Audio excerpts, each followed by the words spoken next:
la imagen de Cristian Gómez, Maximiliano Tasca y Adrián Matassa, que ha quedado inmortalizada aquí en la esquina de Gaona y Bahía Blanca, en el barrio porteño de Floresta, desde aquella noche del 28 de diciembre de 2001 a madrugada del 29 de diciembre de 2001, cuando estos tres jóvenes se encontraban en el interior del shop de la estación de servicio que funcionaba en este ahora lugar abandonado de la mencionada esquina del barrio de Floresta. Y también trabajaba y se encontraba lamentablemente en ese momento el suboficial de la Policía Federal Argentina, oficial como custodio de este lugar, Juan de Dios Velastiqui, que como diría la canción de No te va a gustar, basta, dijo el Chacal, luego de escuchar que Maximiliano Tasca dijo bien, señala lo que veían sus ojos a través del televisor, un grupo de manifestantes agrediendo a un policía, y dijo bien que si esto vale por las 33 vidas que se cargaron en estos días. Eso fue suficiente para que Velastiqui trajera su arma y ejecutara por la espalda a estos tres jóvenes, que si bien perdieron la vida no pudieron ser arrancados de la memoria, ni de sus seres queridos, ni de las paredes y los corazones del barrio porteño de Floresta, como de tantos otros barrios, que siguen clamando por justicia, pero principalmente lo siguen recordando a estos tres chicos que han quedado inmortalizados en la memoria. En las historias de Rezano, la masacre de Floresta, o mejor dicho, los pibes de Floresta, a través de la voz y la presencia de Silvia Irigaray, la mamá de Maximiliano Tasca, fundadora de Madre del Dolor, representante de una lucha incansable. En una charla conmovedora y hermosa expresaba la vivencia de aquel entonces y todo lo que vino después y el recuerdo imborrable de estos tres jóvenes. Estoy con Silvia Irigaray, que es justamente la mamá de Maxi Tasca, una de las tres víctimas junto a Cristian Gómez y Adrián Matassa de lo que se conoció como la masacre de Floresta en pleno diciembre de 2001, terminando diciembre, noche del 28 a madrugada del 29. Acá nomás, yo no me acordaba que era tan cerca, la estación de servicio de Bahía Blanca y Gaona, muy emblemática para quienes somos del barrio, pero muy emblemática antes y muy emblemática después, pero por lo que sucedió. El caso es harto conocido, su hijo estaba con los chicos, con sus amigos, viendo lo que estaba pasando y se encontró. La palabra asesino me queda muy poca para Juan de Dios Velastiqui. ¿No? ¿Qué le parece a usted? Los chicos de No te va a gustar. Sí, el oficial, es un temor. Sí. Ellos ahí hablan del Chacal. El Chacal. Y yo nunca lo había escuchado ese término en un hombre, ¿no? Y cuando la canción la escuché, yo dije, es fuerte, es fuerte. Es alguien que se apoderó de las vidas, ¿no? Entonces, asesino, yo creo que con mayúsculas le va bien. Lo que no le va bien es el nombre, que se llama Juan de Dios. Sí, no, es increíble. Bueno, esto después se le voy a preguntar más adelante, pero es jura por Dios en el momento del juicio. Usted tiene una respuesta a eso, pero digo, le pide perdón, no es que jura, le pide perdón. Pero él le pide perdón a Dios, a la mujer, le pide perdón a la familia y a la institución. Y nunca pensó en nosotros, que éramos 6 papás que solo quedamos 2 ahora, porque la muerte se los fue llevando. Claro. Y yo, ¿sabes lo que pienso? Que tendría que haber, si no lo sentía, bueno, haber mentido, por lo menos, haber dicho, pido perdón, me equivoqué. ¿La hubiese tranquilizado eso? No, pero es el día de hoy que a tantos años lo sigo pensando. Entonces, como asesino me dio toda la impresión de que jamás estuvo arrepentido. Y lo demostró, te acordarás, que uno de los días del juicio, que fue, creo que fue el segundo, el debate no comenzaba y pasó media hora, 1 hora, 2 horas, y nos parecía muy raro. Entonces cuando me acuerdo que me levanto y le pregunto a la secretaria del tribunal, ¿qué estaba pasando? Y me dice, bueno, hay un inconveniente con el detenido. Y yo, ¿qué inconveniente? Y ella fue totalmente sincera y me dice, se olvidaron de darle la medicación al Marcos Paz. La medicación era para sedarlo. Entonces él llegaba así como atontado, medio dormido. Y yo, ignorante de qué medicación podía ser, me acuerdo que dije, ¿no? Porque el presidente del tribunal dijo, bueno, estamos demorados por un pequeño inconveniente. Yo le digo, ¿me permite que le diga algo, juez? Y me dice, sí, señora. Le digo, podemos hacer una colecta y comprar la medicación, pensando que era un antibiótico, Sí, cualquier medicamento de uso cotidiano. Bueno, ante esta sinceridad, dicen, bueno, súbanlo. Y cuando lo suben, Velastiki tenía apenas el efecto. O sea, el tipo fue un gasto eterno, ¿no? Porque tuvo que ir el servicio penitenciario hasta Marcos Paz a buscar la medicación que le estaban dando, que se habían olvidado, traerla, y claro, esperar que le haga efecto era mucho tiempo más. Entonces, cuando lo suben a la sala, él estaba totalmente violento, estaba agresivo. Le tuvieron que decir que se callara la boca, que tuviera cuidado, que... Y eso no está bien, ¿no? Porque por ahí hubiera estado bueno que él sea, hable, tal cual era. Sí, igual no creo que la defensa se le hubiese permitido. No, pero menos mal, y gracias a Dios, al Dios verdadero, que la condena fue la primera en Argentina, la primera perpetua, porque si no yo creo que de lo que nos hubiéramos agarrado era de eso. Lo doparon y parecía un abuelito, porque encima decían que había bajado 20 kilos, y yo creo que esas son estrategias, ¿no? El tema es que la condena está bien que por la edad y además la cumple en la casa, pero porque veo que se está hablando de la baja, se está aprobando la ley de bajar la imputabilidad, pero no se habla de cuando la edad ya supera lo permitido de estar preso en circunstancias totalmente extremas. Porque esto es una circunstancia extrema. Si él tenía algún problema de salud, no le impedía estar en un penal. Y creo que hubiese sido lo más justo. Esto yo ya lo digo de un lado más... por ahí me corro de lo profesional, lo digo más del lado de la bronca, ¿no? Por decirlo de alguna manera, porque la masacre de Floresta no. Por lo menos a los que éramos jóvenes en esa época, creo que nos tendría que haber pegado a todos, pero a los que éramos jóvenes en esa época nos golpeó. Claro que sí, porque eras joven. Sí, éramos contemporáneos con Maxi, Adrián y Cristian. Claro, entonces yo siempre digo que la gran colaboración que tuvimos del barrio, de los vecinos, y gente que no era del barrio, que se tomaba el tren, tomaba un micro, se venía de otra provincia porque quería estar, y eso ocurría porque nos escuchaban hablar a nosotros como papás, que decíamos, por favor, vengan a darnos una mano, a dar esta energía, esta fuerza que necesitamos, y que lo que yo decía es que la muerte te puede tocar el timbre. Sí, en cualquier momento. En cualquier momento. El tema es que te la golpea quien te tiene que garantizar justamente la vida, ¿no? O cuidarte la vida, cuidarte la vida. Aquel que tiene el uniforme, que tiene el arma, porque en algún momento hubo una confusión de que él no estaba uniformado. Sí, estaba uniformado. Él cumplía función de custodia, ¿no? De custodia, porque en ese momento era la comisaría 43, ahora se las denomina de otra forma, pero lo había puesto ahí para que en esa esquina, para que él pudiera custodiar. Bahía Blanca y Avellaneda. Exacto, no, Bahía Blanca y Gaona. Y Gaona, tiene razón, pasando allá. El tema es que él estaba para chequear, ver cómo pasaban las horas, pero no para matar. No para matar. Él fue fácil para el gatillo.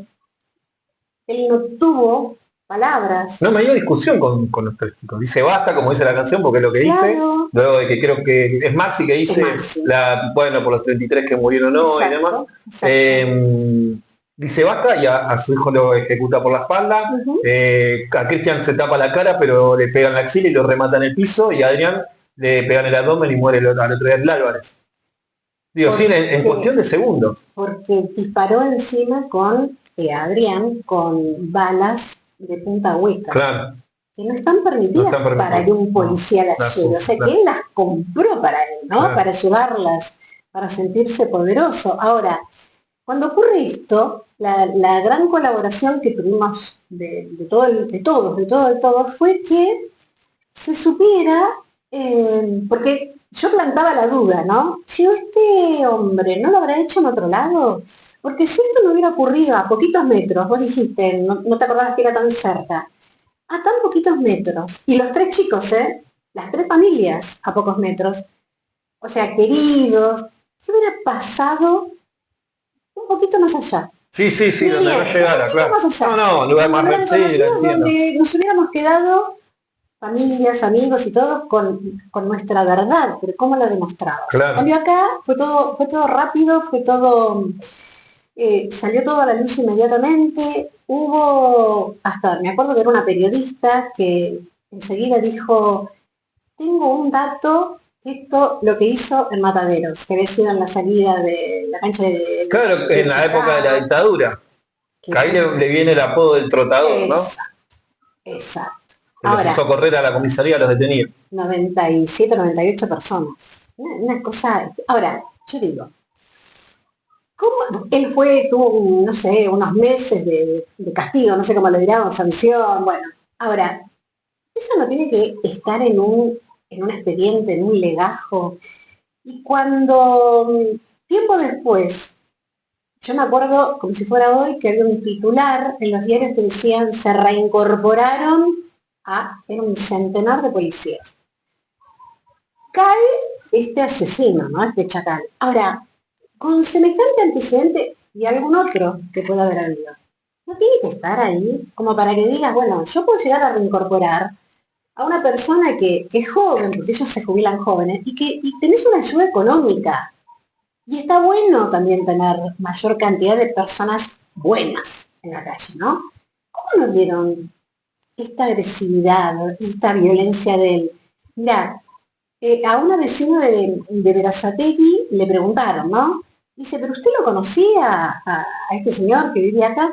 Y la señora dice, sí, pero yo lo veía bonito, porque él se ponía la corbatita, lo único que hacía, que mataba a los gatos del barrio, los mataba a balazos. Esas cosas, porque la verdad que él estuvo preso, estuvo unos cuantos años, es más, pasaron 5 jueces de ejecución, que son los que deciden si alguien sale o no, Claro. ¿no? De la cárcel, y tiene el arresto domiciliario, porque él no era para andar en la calle, ni siquiera era para pulsera.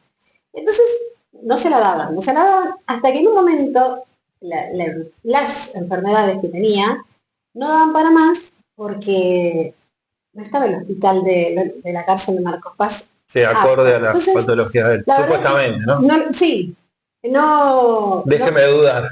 no, y aparte yo no te puedo explicar lo que nos dolió, Y sí. lo que nos dolió, porque yo que con el tiempo siempre quise dar la imagen, viste, de fortaleza, de maquillarme, de arreglarme como lo hacía antes y que a Maxi le gustaba, ¿no? La mamá coqueta. Entonces me llevó esos meses hasta que, bueno, viste, de ponerme de pie de vuelta. Y cuando me entero que, bueno, en la casa de una de las 4 hijos, que era la hija que vivía en Berazategui, podía tenerlo en la casa, el arresto domiciliario cumplido ahí. Yo me acuerdo que miré la foto de Maxi y dije, perdón, te fallé. Aquella perpetua dada por el tribunal había sido un éxito al dolor, ¿no? Porque había muchos casos en Argentina. Entonces, lo que uno logra, vos decís, bueno, a otras familias también le va a servir. Y otros policías que matan también tienen que estar presos. Entonces, es como que ya pensás en el resto de las personas. Pero claro, no me acuerdo cuánto estuvo preso, 11, 12 años, 13, no me acuerdo. Y yo sentí que los que estaban perpetuamente muertos eran Adrián, Cristian y Maxi. Y lo que en mi diccionario dice perpetua, para él fueron unos años y se fue a la casa. Había sido un dolor tan grande que te digo, yo me terminé en el piso sentada llorando. Sentí muy mal. Y hacía años que yo estaba con energía. Y terminé la guardia, porque pensaron que era un tema de corazón, que era un preinfarto, que era algo. Y después de que me hicieron estudios, me hicieron un montón de cosas, dicen, no, me dice el médico, usted debe tener algún otro tema, pero es emocional, así que puede ir tranquila. Y yo me acuerdo que le dije al doctor, ¿usted tiene unos minutos, quiere que le cuente? Me dijo, sí, porque estoy de guardia. Y digo, bueno, a mí lo que me pasa es esto y esto.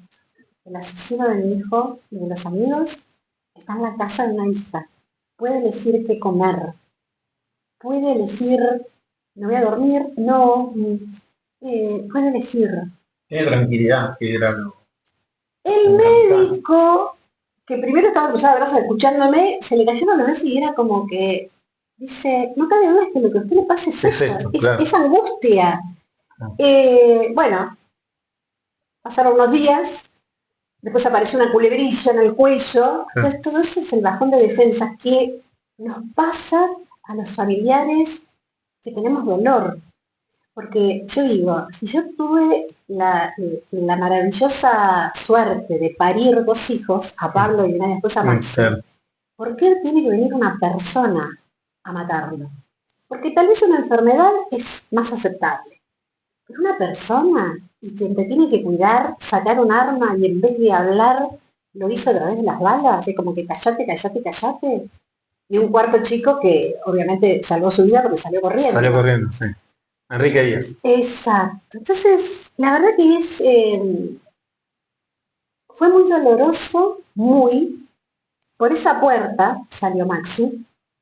Era viernes 28, bien dijiste, eran las 19:20, yo llegaba de trabajar y él me decía, mami, ¿me prestás el auto? Así llegó así Palki, así esto, lo otro, y después, bueno, nos reunimos todos acá en la Bahía Blanca y dice, y si no vengo a dormir no te preocupes, porque hay una morocha. Sí, eso me acuerdo que usted. Hay una morocha que no, así que cualquier cosa nos vemos mañana en el desayuno. Bueno, chau, cuídate. Recién recibido, con todo el esfuerzo. Había estudiado licenciatura en comercio internacional, ¿no? Claro. Entonces, ¿viste? Lo logró. A tan corta edad, porque tenía 25 años. Tenía 25 y aparte mediodía trabajaba, porque obviamente había que levantarse la carrera y... Entonces, decís, una persona te rompe la vida.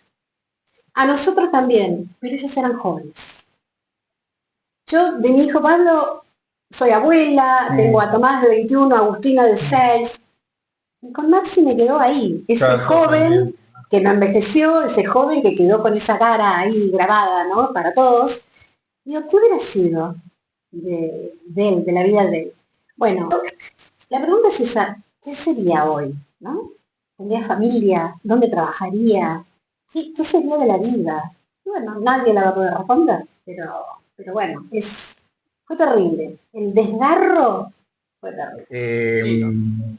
Y él planta un cuchillo en la escena, que esto es lo que hablábamos anteriormente, que al inicio del hecho, igual duró esa versión, no sé, más de una hora, no creo que haya llegado, de que eran delincuentes, que habían querido asaltar el shop de la estación de servicio. Y una persona que nunca mostró arrepentimiento, solo dijo un par de perdones, en modo más diplomático y egoísta también, porque nombró a todas las partes que lo involucraban a él. Exacto. Yo creo que nunca se arrepintió. También siento que lo hizo con mucho placer, porque había una Sandra Bravo, ¿no? Claro, no me acuerdo el nombre. Que es la que estaba en el lugar, Bravo, la apellido Sandra Bravo, y cuando ella le dice, me mataste a los pibes, sos un hijo de puta. Entonces, ¿qué hizo Velastiki? Con el arma le dice, cállate o para vos también hay. Eso lo declaró ella en el juicio, que lloró de una manera, hizo llorar a todo el mundo, y lo relató por suerte. Porque si no tenés testigos, el problema es realmente serio. Irremediable, porque puede quedar. Claro, porque además como yo, como mamá, sabemos que Maxi no era ladrón, pero la duda iba a quedar plantada. Él plantó un cuchillo, bueno, pero plantó la duda. Eran cacos, yo nunca había escuchado el término cacos. Entonces dice, bueno, es ladrones. ¡Ladrones! Menos mal que, como decís, duró un rato, ¿no? Un rato porque, ¿qué pasó? Enseguida el barrio, la gente, todos salieron a defender a los pibes, ¿no? Que eran buenos pibes. A mí lo que me ayudó y me ayudó un montón siempre, yo no hablo de la cantidad de años, porque si yo te digo los años a mí me duele mucho. Ah, mire, claro, usted dice que pasan meses, sí, es verdad. Me duele decir los años, ¿viste? Es como que, no sé, pienso, bueno, por ahí está de viaje, está, no sé, está bien, me duelen los años, porque no puedo creer que no lo puedo abrazar. Nosotros de por sí somos una familia de mucho beso, abrazo, el te quiero, así fuimos y así somos, ¿no? Entonces, fríamente me pongo a pensar que hace tantos años no nos tocamos, no nos abrazamos. Entonces, como siempre le busco la vuelta y digo, bueno, está muy presente, claro, tiene que estar más presente en todos los actos violentos que vemos que a mí me duele y me enoja un montón ver a un policía violento. Pero me molesta, como le molesta a otro, pero a mí me molesta el doble. Sí, eso le iba a preguntar, ¿no? De lo que hablábamos, de la mecánica que hizo Elastiki en el momento del hecho, de muchos policías lo han hecho, que han pasado antes del mismo accionar, pero también hay otras formas de desarrollo de violencia. Cuando usted me recibe, estábamos hablando de lo que sucedió hoy en Congreso, que agredieron al camarógrafo, al compañero camarógrafo Facundo Tedeschini, al cual nos solidarizamos desde acá. Claro. Digo, van a pasar 25 años en diciembre. Usted me decía cuando subíamos, la masacre Floresta siempre está. Lamentablemente porque hay todavía policías que no tienen acto de humanidad, sino que ven al que se manifiesta o a quien piensa distinto como un enemigo con el cual hay que erradicarlo de cuajo. Yo pregunto, viendo estas imágenes de este compañero de ustedes, Que estaba trabajando, no estaba ni manifestándose. Trabajando y aparte, por suerte, esto de ahora que los teléfonos, los celulares, que siempre hay gente que mira, que filma, no era la época nuestra, porque era otra época. Esto ahora ayuda mucho cuando están mirando, filmando, y ahí encontrás la verdad, ¿no? Yo voy a las escuelas de policía, ¿no? Porque me invitan, que cuenten mi verdad. Y yo incomodo. Primero, no soy grosera, no insulto, pero cuando empiezo las charlas, que las charlas siempre son muy numerosas, pueden ser 900, 1300, muy numerosas. ¿Y a quiénes son? A los cadetes. O sea que son los que van a salir poquitos días después a la calle, con el arma, y ya no es lo mismo estar dentro de la escuela que estar en la calle. Entonces, un policía por ahí se encuentra en una situación difícil. Entonces, una cosa es que él se proteja de esa situación, le dispararon, bueno, es otra cosa.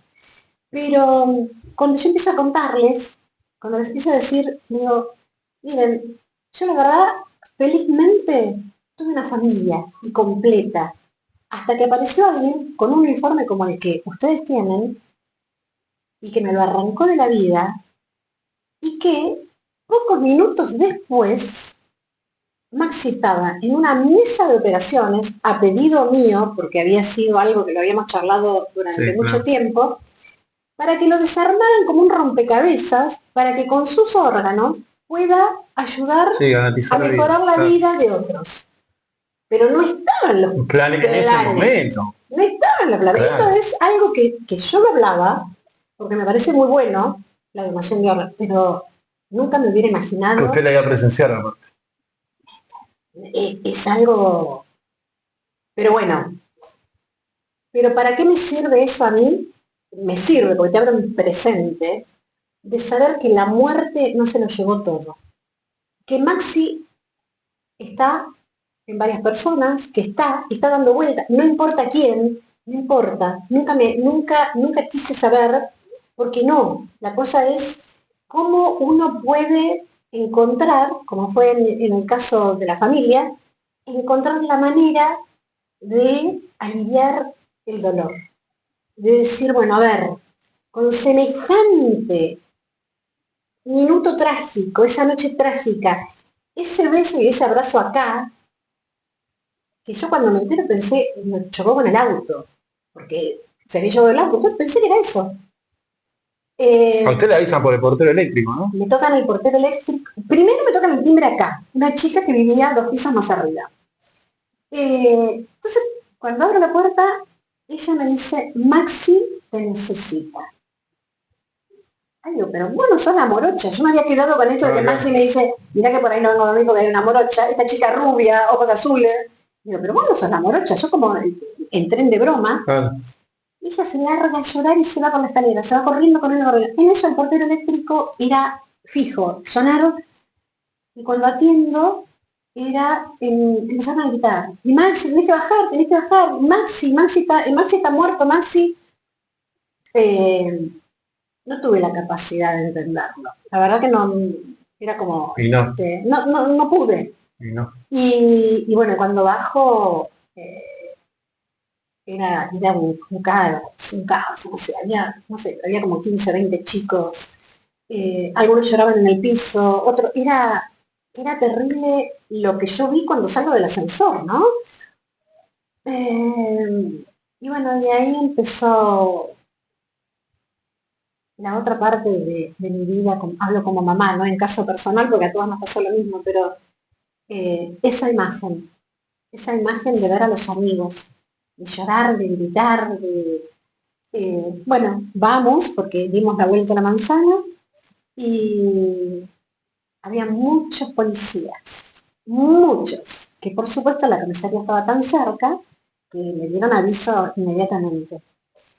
Y había un cordón armado con unas armas largas, grandes, y yo sin entender todavía qué podía haber o qué, de verdad sin entender, ¿no?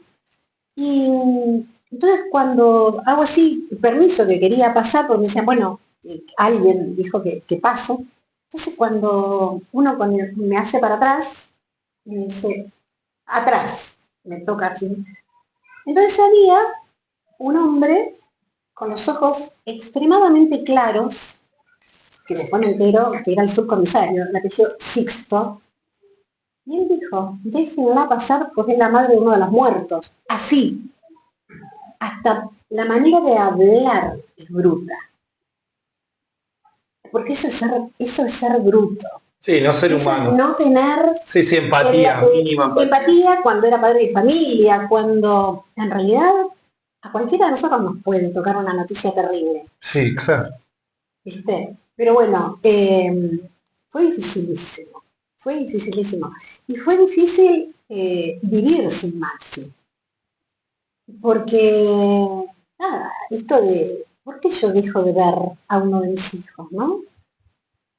¿Por qué una persona tenía que haber hecho semejante desastre? ¿Por qué?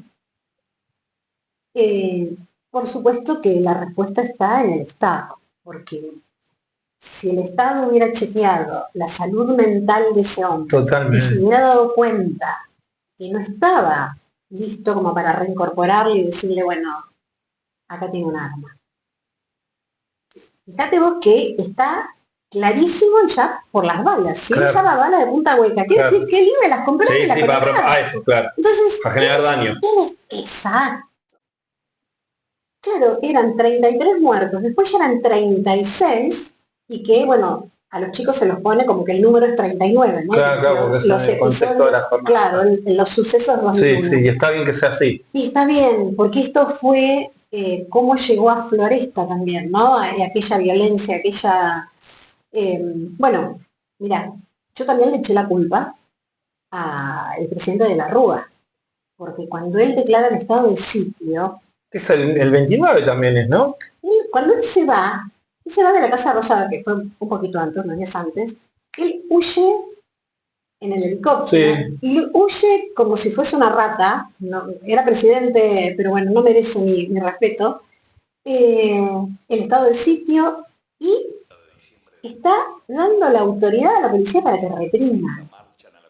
Entonces se consiguieron los muertos que estaban autorizando que podían ser. Sí, no se podía salir de entonces, casas, claro, y no se podía movilizar. Claro, entonces en Floresta también llegó esa represión. Y vos sabés que yo decía, algún día, yo que recorro tantos lugares, que voy a charlas, ¿no? Algún día me lo voy a cruzar a Fernando de la Rúa y le voy a decir. ¿Se lo cruzó? Me lo crucé. Y no se lo puedo decir, porque estábamos justo en la legislatura, yo iba, no me acuerdo para qué iba a la legislatura, y al mismo salón al que yo ingresaba, a él sale, pero sale acompañado de dos personas que lo tenían que sostener porque era un hilito, era una debilidad andando, y dijo, no vale el estado de salud de él no vale la pena, no vale la pena. Habían pasado ya como, no sé, 15 años. Claro. Pero me choqueó tanto que después de que salgo de la legislatura yo no me acordaba dónde había dejado el auto, di la vuelta, estaba en la Plaza de Mayo y dije, no, pero acá no era. Y dije, respetuosamente, yo podría haberle hecho el comentario de lo que siempre sentí, que él como presidente había fallado, ¿no? En haber dado esa orden. Bueno, no pude. Termino siendo yo más respetuosa que otros, ¿no? Claro, bueno, también tiene que ver con no emplear las mismas herramientas que emplean el que nos hizo tanto daño. Por último le pregunto, no le robo más tiempo, ya le agradezco porque siempre ha sido muy amable. Recién dijo, ahora se me fueron las palabras, pero dijo, más allá de lo que pasó, Maximiliano, Adrián y Cristian dejaron algo. Usted lo dijo con otro término. ¿Qué es lo que dejaron? Más allá de la vida, ¿no? Que perdieron la vida en un hecho, y a partir de eso, ¿qué es lo que dejaron ellos? Dejaron, primero instalaron la memoria ese día, ¿no? Y después todo el resto de la sociedad se encarga de tenerlos presentes. Dejaron lo que es el dolor de tres pibes sanos, buenos, inocentes, porque no estaban armados, porque no estaban robando. Plantaron esa duda, ¿no? De decir, bueno, no todos los policías son buenos, no todos los policías están para cuidarnos, no todos los policías respetan a los ciudadanos. Y a partir de ahí fue cuando surgió esto de un tiempo después, que a mí, creo que pasaron 2 años y cuando era un ministro, que era Gustavo Vélez, el ministro de Justicia, claro. Y él me dice, me llama y me dice, yo le quiero pedir algo. Digo, ¿usted me quiere pedir a mí? Sí. Dice, porque yo cada vez que la escucho, usted no es violenta. Y bueno, él fue el que me invita por primera vez a ir a una escuela de policía. Y yo decía, se van a burlar de mí. ¿Qué me pueden escuchar? ¿Qué les puede interesar? Sin embargo, después de cada charla, yo no te digo que el 100% de ellas, pero después de cada charla lloran, me dicen que me prometen no matar o por lo menos no actuar de esa manera. Tengo ganas de creer. El tema es que van pasando los años y seguimos viendo la crueldad que puede cometer un policía. A veces no matar, pero sí es irse les aflora, no sé cómo decirlo, ¿no? Yo creo que la palabra placer entra en juego. Sí. Me hace bien estar al lado del otro, tomar la mano, por ahí darle un pañuelito si tenés ganas de llorar, escuchar. Porque digo, la verdad que a nosotros papás de los 3 pibes nos acompañaron tanto y nos dieron tanto amor, nos dieron tanto. Mirá, había una señora que vino lejísimo, y ella me escuchó y me dice, yo lo escuché en la radio, a usted que nos invitaba a todos a venir a la marcha, y dice, y yo estaba con el lustramóviles en la mano y dije, esto lo puedo hacer mañana. Claro. Y se tomó 2 colectivos para poder llegar a la marcha, porque yo había dicho que iba a traer a Pompi, el Pompi era el cocker de Maxi, y que le iba a poner la camisetita de Boca y el pañuelito de Albois en el cuello. Entonces la señora, las marchas por suerte eran multitudinarias, y la señora fue fácil, encontró al cocker con camiseta de Boca y el pañuelito de Albois. Me gustaría tanto que haya menos violencia. Claro, pero sí. No veo. No, eso. Cada vez peor. Y pasan los años y cada vez peor. ¿Viste? Es ese temor. Entonces, me pareció al principio, cuando alguien me preguntó 1 año, 2 años después de la masacre, me decían, bueno, ¿qué me gustaría? Y yo, me encantaría ver que todo va a ir por un carril mejor, que va a haber menos violencia, que no va a existir esto del gatillo fácil.